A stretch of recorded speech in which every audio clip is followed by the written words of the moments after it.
न रहे, लेकिन बहुत अच्छे नेता थे। सभी पार्टी के लोगों को, सभी समाज के लोगों को समान दृष्टि से देखने वाले और आदर्शवादी नेता थे। हालांकि उनकी पार्टी इतनी अच्छी नहीं थी कि उनके साथ न्याय करती। उन्होंने एक बार आतंकवादियों का पीछा करने के लिए, उस समय गृह राज्य मंत्री थे, तो आतंकियों का पीछा करते हुए उनकी फोर्स यहाँ देवबंद में विद्यालय में आ गई। तो इस बात को लेकर इन्होंने नाराजगी प्रकट करी सोनिया गांधी से। सोनिया गांधी ने राजेश पायलट से इस्तीफा दे दिया, गृह राज्य मंत्री जैसा पद उनसे ले लिया। उन्होंने तो राष्ट्र की रक्षा करने का काम किया था, राष्ट्र की सुरक्षा करने का काम किया था। पुलिस ने आतंकियों को उसमें घुसते हुए देखा था देवबंद में, और उनको पकड़ने का काम किया था पुलिस ने, तो उनके खिलाफ काम करने का काम किया कांग्रेस ने। बाद में उनको संचार मंत्रालय दिया, उन्होंने उसमें भी कमाल करके दिखाया। बाद में उन्होंने राष्ट्रीय अध्यक्ष का भी चुनाव लड़ा, और हम सब जानते हैं कि उनकी मृत्यु संदिग्ध रही। राजेश पायलट भी हम सबके आदर के पात्र हैं।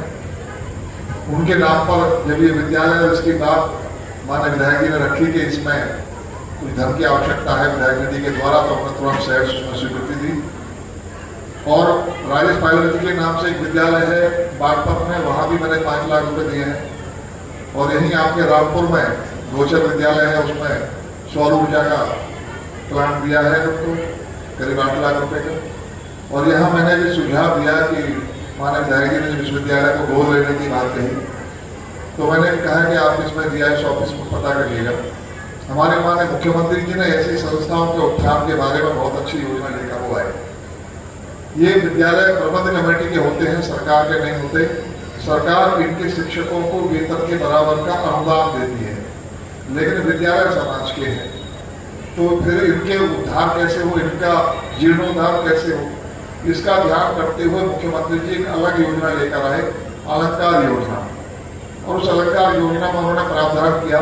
तो पहले तो ये योजना बनाई थी कि 50% पैसा प्रबंध कमेटी दे दे, तो 50% सरकार दे देगी। इतनी बड़ी की योजना प्रबंध कमेटी बना रही हो विद्यालय के जीर्णोद्धार के लिए।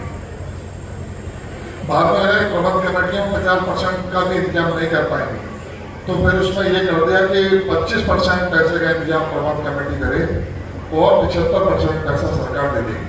यानी 1 करोड़ का प्रोजेक्ट बनेगा तो उसमें 25 लाख रुपए की व्यवस्था मैनेजमेंट करे, 75 लाख सरकार दे देगी। ये हमारे माननीय मुख्यमंत्री जी ने बनाई। इसमें एक और छूट दे दी, और वेद का पूरा मर्म जानती थी और बड़े बड़े ऋषियों से शास्त्रार्थ करती थी। याज्ञवल्क्य ऋषि से शास्त्रार्थ किया था गार्गी ने, तो वो भी हम सबके ध्यान में है कि बेटियों को पढ़ाने का हमारे यहाँ पहले से चलन था। बेटी हो या बेटा, उनमें कभी भेद हमारे यहाँ नहीं किया गया। हमारी संस्कृति में, हमारे धर्म में, हमारे यहाँ तो वो श्लोक तो आप सबने सुनाई है, यत्र नार्यस्तु पूज्यन्ते वसन्ति तत्र देवता। जहाँ नारी की पूजा होती है वहाँ देवताओं का वास होता है। हमारी सारी शक्ति की देवी मानी गई है, धन की देवी है तो देवी लक्ष्मी है, शक्ति की दुर्गा है, विद्या की सरस्वती है। पुरुषों ने तो अपने पास कुछ रखा ही नहीं, सब महिलाओं के पास ही है।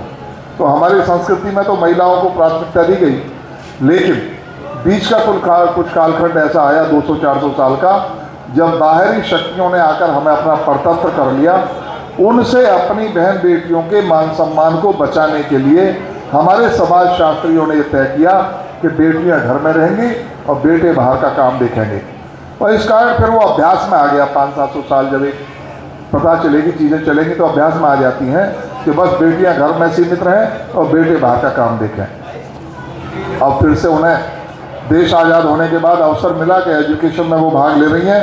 मैं 2 बार मेरठ चौधरी चरण सिंह यूनिवर्सिटी के दीक्षांत समारोह में गया। मुझे आश्चर्य हुआ कि 85% बेटियों ने गोल्ड मेडल प्राप्त किया, 85% बेटियों ने। लेकिन अब मुझे दुख हुआ इस बात का कि बेटे कहाँ गए। 15% बेटों को गोल्ड मेडल मिला।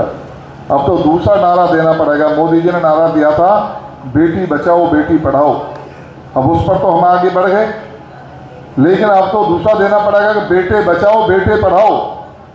बेटों को बचाओ, आप सब बुजुर्गों से कह रहा हूँ। बेटे मोबाइल पर लगे हुए, फेसबुक पर और इंस्टाग्राम पर और व्हाट्सएप पर लगे हुए, उनको बचाओ कि भाई एजुकेशन पर ध्यान दो, इससे तुम्हारा भविष्य नहीं बनने वाला है। हमारे यदि बेटे बर्बाद हुए तो देश भी बर्बाद हो जाएगा।